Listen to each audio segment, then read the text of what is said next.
Review of Jigarthanda XX Telugu dub movie. పర్సనల్గా director Karthik Subbaraj గారి writing అంటే నాకు చాలా ఇష్టం. బట్ ఒక్కోసారి ఎగ్జిక్యూషన్ ఫెయిల్ అవ్వచ్చేమో కానీ కంటెంట్ విషయంలో మాత్రం ఆడియన్స్కి ఎప్పుడూ కొత్త ఎక్స్పీరియన్స్ ఇస్తారు. 2014లో వచ్చిన జిగర్తండ మూవీ ఎలాంటి సెన్సేషన్ క్రియేట్ చేసిందో అందరికీ తెలుసు. అండ్ ఆ ఫ్రాంచైజీ నుంచి సెకండ్ పార్ట్గా ఈ జిగర్తండ XX రిలీజ్ అయింది. And after watching this movie నా ఎక్స్పీరియన్స్ చెప్పాలంటే నాకైతే నచ్చింది. ఎందుకు ఏమిటి తెలుసుకునే ముందు ఒక విషయం చెప్పాలి. చాలా ఇయర్స్ తర్వాత లారెన్స్ గారి పెర్ఫార్మెన్స్కి స్టన్ అయిపోయాను. టోటల్ మూవీ అంతా వన్ మ్యాన్ షో చేశారు. చూస్తున్నంత సేపు సీజర్ అనే క్యారెక్టర్ ఒక్కడే కనిపించింది కానీ లారెన్స్ మాస్టర్ మాత్రం ఎక్కడా కనిపించలేదు. తన మేక్ ఓవర్ అండ్ స్వాగ్ని చాలా కొత్తగా ప్రజెంట్ చేశారు కార్తిక్ గారు. స్క్రీన్ ప్రెజెన్స్లోనే కాదు, ఇన్డెప్త్ తన క్యారెక్టర్ గ్రాఫ్ని పెంచుకుంటూ క్లైమాక్స్లో స్టాండ్ అవుట్ అయ్యేలా చేశారు. అండ్ చూడడానికి విలన్లా కనిపించే హీరో అతను. అండ్ ఎస్జే సూర్య గారి రోల్ కూడా ఎక్సలెంట్గా ఉంటుంది. వీరిద్దరు ఈ మూవీకి బ్యాక్ బోన్ అని చెప్పొచ్చు. అయితే ఈ మూవీ ఫస్ట్ హాఫ్ చూసి చాలా చిన్న స్టోరీలో ఉంది, దీనికి 3 hours ఎందుకు అనిపించింది.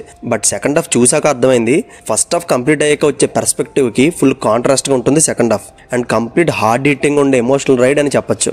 ఎస్పెషల్లీ లాస్ట్ 30 minutes అయితే గుండె బరువెక్కుతుంది. అండ్ జిగర్తండ 1కి ఈ మూవీకి కామన్గా ఉండే ఫ్యాక్టర్ ఒకటే, ఒక గ్యాంగ్స్టర్ని ఒక ఫిల్మ్ మేకర్ ఫిల్మింగ్ చేస్తే ఫిల్మ్ అనే ఆర్ట్ వారిద్దరి లైఫ్ని ఏ రకంగా మార్చింది అనేదే కథ.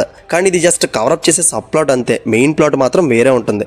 అయితే జిగర్తండ 1 మూవీలో కార్తిక్ గారి క్యారెక్టర్స్ మీద డిపెండ్ అయితే ఈ మూవీలో మాత్రం పొలిటికల్ కాన్స్పిరసీని, ఏనుగులకి ట్రైబల్స్కి ఉండే బాండింగ్ని, లారెన్స్ గారి క్యారెక్టర్లో ఉండే లేయర్స్తో పాటు పవర్ఫుల్ యాంటగనిస్ట్ని చాలా బాగా డిజైన్ చేశారు. అండ్ 70s టైం పీరియడ్లో జరిగే కథ కాబట్టి ఆ టైం లైన్కి తగ్గట్టు రెట్రో స్టైల్ని యూజ్ చేయడంలోనే కాదు, ఆర్ట్ డైరెక్షన్లో కానీ కలర్ గ్రేడింగ్ కానీ, ముఖ్యంగా సంతోష్ నారాయణ గారి బ్యాక్గ్రౌండ్ స్కోర్ అయితే భలే యూనిక్గా ఉంటుంది.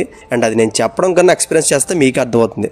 అండ్ తిరుగు గారి సినిమాటోగ్రఫీ అయితే వేరే లెవెల్. అసలు ప్రతి ఫ్రేమ్ బ్యూటిఫుల్గా, ఫారెస్ట్ బ్యాక్డ్రాప్లో జరిగే కొన్ని సీక్వెన్సెస్ అయితే అదిరిపోయే విజువల్తో మనకు అందించారు. అండ్ ఎలిఫెంట్ CGI వర్క్ కూడా వాళ్ళకున్న ప్రొడక్షన్ వాల్యూస్తో చాలా మంచి అవుట్పుట్ ఇచ్చారు. టెక్నికల్ ఆస్పెక్ట్స్కి అయితే 9 out of 10 ఇచ్చేచ్చు. అండ్ ఫైనల్లీ ఈ మూవీ ప్రోస్ అండ్ కాన్స్ గురించి మాట్లాడుకుంటే పెర్ఫార్మెన్స్, రైటింగ్, టెక్నికల్ వాల్యూస్ ఇవన్నీ చాలా బాగుంటాయి. బట్ స్క్రీన్ ప్లే ఎంగేజింగ్గా తీసుకెళ్లడంలోనే కొంచెం మిస్ అయింది. ఎస్పెషల్లీ ఈ లోటు మనకు ఫస్ట్ హాఫ్లో కనబడుతుంది. అదర్వైజ్ డెఫినెట్గా వర్త్ వాచబుల్ మూవీ ఇది. అడల్ట్ కంటెంట్ అనేది ఉండదు, ఫ్యామిలీతో కలిసి చూసేయచ్చు. అండ్ ఫైనల్గా ఈ మూవీకి నేను ఇస్తున్న rating 3 out of 5. Okay, and see you in the next video. Take care friends. Thank you.